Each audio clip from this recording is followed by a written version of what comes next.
Hi everyone, welcome back to my channel. ఇవాళ మన recipe ఏంటంటే చామదుంపల పులుసు.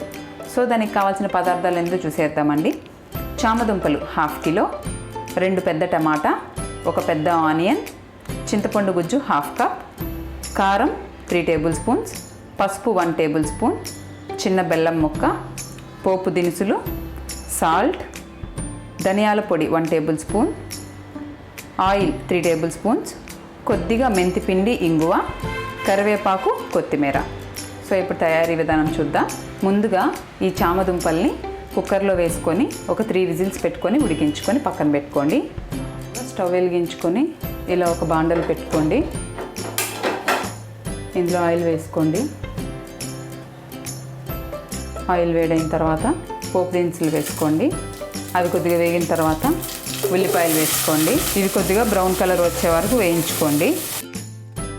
ఎర్రగా వేగిపోయాయి. ఇప్పుడు మెంతి పిండి, ఇంగువ వేసేసుకోండి. కరివేపాకు వేసేసుకోండి. ఒకసారి అలా వేయించుకోండి. టమాటా ముక్కలు వేసుకోవాలి.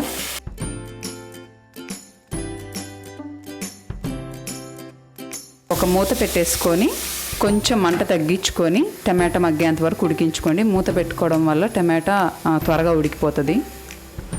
ఈలోపు మనము ఉడకబెట్టుకున్న చాంగడ్డల్ని పొక్కొల్చుకొని పక్కన పెట్టుకుందాం.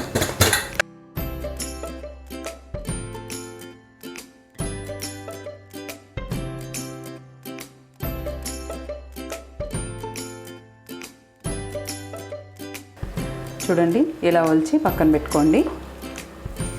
చూడండి, టమాటా బాగా మగ్గిపోయింది. ఇప్పుడు ఇందులో ఉప్పు వేసేసుకోండి, పసుపు, కారం, ధనియాల పొడి ఇవన్నీ వేసేసుకొని ఒకసారి బాగా కలుపుకోండి. ఇప్పుడు చామగడ్డలు కూడా వేసేసుకొని ఒకసారి బాగా కలుపుకోండి. తర్వాత ఈ చింతపండు గుజ్జుని మనం నీళ్లు వేసుకొని పులుసులాగా కలుపుకోవాలి. ఆ తర్వాత కలుపుకున్న చింతపండు పులుసుని వడగట్టుకొని అందులో వేసేసుకోండి.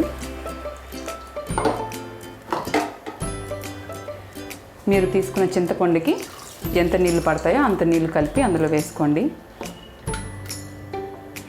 మీ పులుపుకు తగ్గట్టు ఇందులో వాటర్ వేసుకోండి. సాల్ట్, ఉప్పు సరిపోయిందో లేదో చూసుకోండి.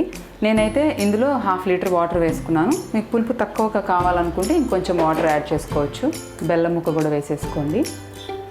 చూడండి, పులుసు ఇలా ఉడుకుతున్నప్పుడు ఒకసారి ఇలా బాగా కలుపుకొని స్టవ్ సిమ్లో పెట్టేసుకోండి. మూత పెట్టేసుకొని ఒక 15 నిమిషాలు ఉడకనివ్వండి. ఇలా సిమ్లో పెట్టుకొని ఉడికించుకున్న దానివల్ల పులుసు మంచి టేస్ట్ వస్తుంది. చూడండి, పులుసు బాగా ఉడికిపోయింది.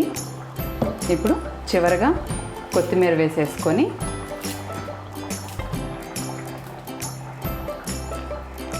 స్టవ్ ఆఫ్ చేసేసుకొని బౌల్లోకి తీసుకున్నాం.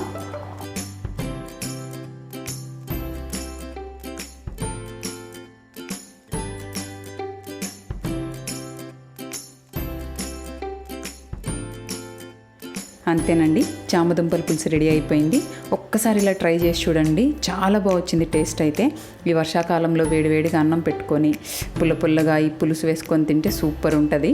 నా ఛానల్ మీకు నచ్చితే లైక్ చేయండి, షేర్ చేయండి, సబ్స్క్రైబ్ చేయండి. Thanks for watching.